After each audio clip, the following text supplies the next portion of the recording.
बाहेरून विकत आणलेल्या बिस्किटांमध्ये बऱ्याच प्रमाणात डालडा, मैदा किंवा पाम ऑइल असतं. पण आज आपण घरच्या घरी ही अशी पौष्टिक बिस्किटं तयार केलेली आहेत.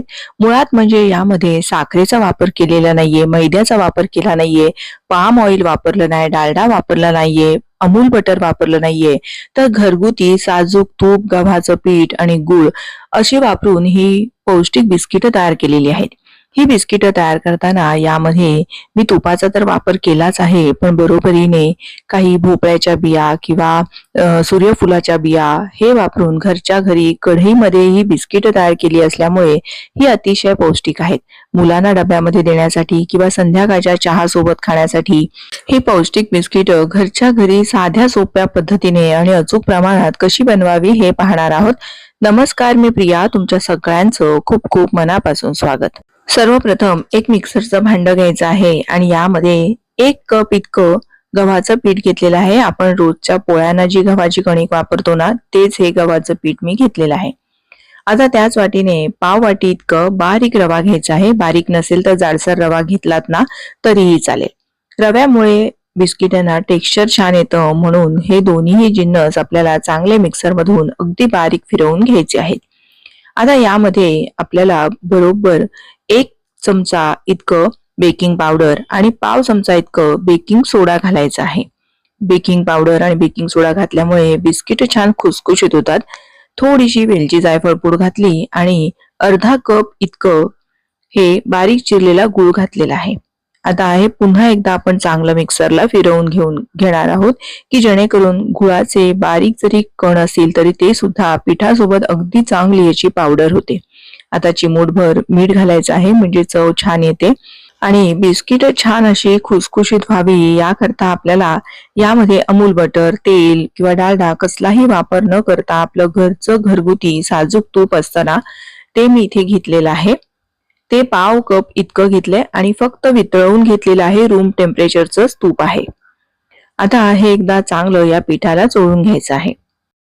हे असं केल्यामुळे पिठाच्या कणाकणाला तुपाचं सगळं हे मोहन लागतं आणि मुळात म्हणजे बिस्किट नरम पडत नाहीत, छान अशी खुसखुशीत तयार होतात.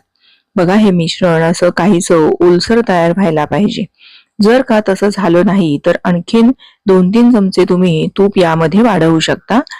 फक्त तूप घेताना नेहमी वितळवलेलंच असावं. आता ही बिस्किट अधिक पौष्टिक होण्यासाठी यामध्ये आपण लाल भोपळ्याच्या ज्या बिया असतात त्या वापरणार आहोत. तसेच टरबूजाच्या म्हणजे कलिंगडाच्या ज्या बिया असतात त्या सुद्धा वापरणार आहोत. याला मगज बी असं सुद्धा म्हणतात. जर तुम्हाला आवडत असेल तर तुम्ही ड्रायफ्रुट्सचे काप सुद्धा वापरू शकता. पण आपल्या त्वचेच्या आरोग्यासाठी किंवा केसांच्या आरोग्यासाठी या बिया अधिक फायदेशीर आहेत, म्हणून मी या बियांचा वापर केला आहे. आता यामध्ये अगदी 2 चमचे इतकं आपल्याला दूध घालायचं आहे. दुधाचा वापर फारसा करायचा नाहीये. जर दुधाचं प्रमाण जास्त झालं तर मग मात्र बिस्किट नरम पडण्याची खूप जास्त शक्यता असते.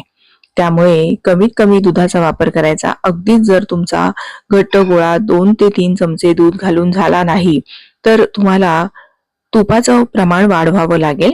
कारण कधी कधी काही गव्हाचं पीठ जास्त तूप शोषून घेतं तर काही कमी घेतं. त्यामुळे जर का असं मिश्रण झालं नाही तर थोडासा तुपाचा वापर करा आणि या पद्धतीचा असा आपल्याला गोळा तयार करून ठेवायचा आहे. आता यामध्ये घातलेला रवा थोडासा फुगायला हवा, म्हणून हे असं झाकून थोडा वेळ बाजूला ठेवलं. साधारण 10 ते 15 मिनिटं मी हे असं झाकून ठेवलं होतं आणि चांगलं असं आपलं हे पीठ सुद्धा मुरलं आहे. यामधला रवा चांगला भिजला जातो आणि बिस्किट छान तयार होतात. आता यातीलच एक छोटासा गोळा घ्यायचा आणि हातावर चांगला असा मळून घ्यायचा आहे, म्हणजे ना चिरा जास्तीच्या जात नाही.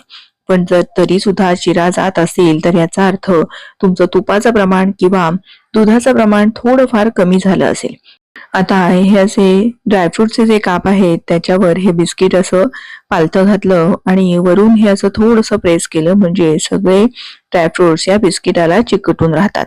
आणि एखाद्या ताटामध्ये असं बटर पेपरवर हे आपल्याला बिस्किट सेट करून घ्यायचे आहेत, किंवा बटर पेपर नसेल तर ताटाला तूप लावलत ना तरीही चालेल. सगळीच बिस्किट मी या पद्धतीनेच अशी तयार करून घेणार आहेत.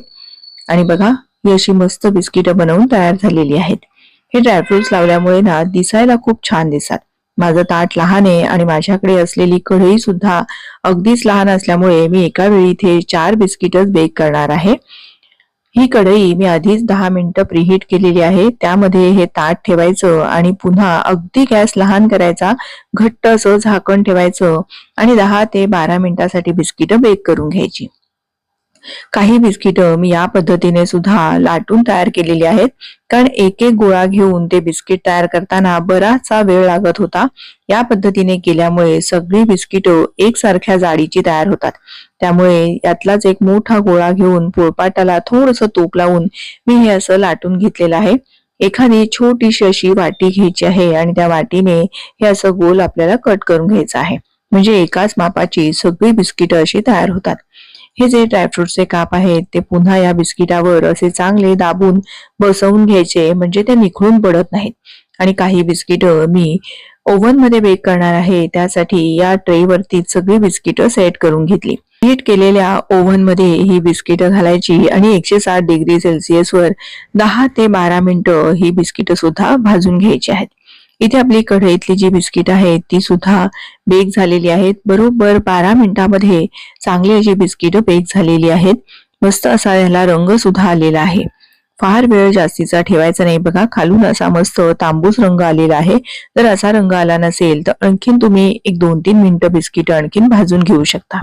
आता ही थंड होण्यासाठी आपण थोडा वेळ अशीच बाजूला ठेवून देणार आहोत. आणि ही ओव्हनची बिस्किट सुद्धा मी 12 मिनिटांनंतर काढून घेतली होती. बघा, मस्त असा आहे. आपण कढईमध्ये जी बिस्किट बेक केली त्याला सुद्धा मस्त असा रंग आलेला आहे. सगळी बिस्किट छान अशी भाजली गेलेली आहेत. ही फक्त थंड झाल्यानंतरच हलवायची, कारण गरम असताना थोडीशी नरम असण्याची शक्यता असते. ओव्हन मध्ये बेक केलेली बिस्किट सुद्धा छान अशी भाजली आहेत. आणि बघा, अतिशय मस्त अशी खुसखुशीत बिस्किट तयार झाली आहेत. जर तुम्हाला यापेक्षा अजून जर खुसखुशीत बिस्किट हवी असतील तर तुम्हाला मात्र यामध्ये अमोनिया घालावा लागेल. अगदी जसं आपण पाव चमचा खाण्याचा सोडा वापरला तसंच पाव चमचा अमोनिया वापरल्यामुळे बिस्किट अगदी मार्केटमध्ये मिळतात ना तशी क्रंची तयार होतात. ही बिस्किट आपली खुसखुशीत होतात, पण जशी मैद्याची बिस्किट असतात तेवढी अगदी छान अशी क्रंची तयार होत नाहीत.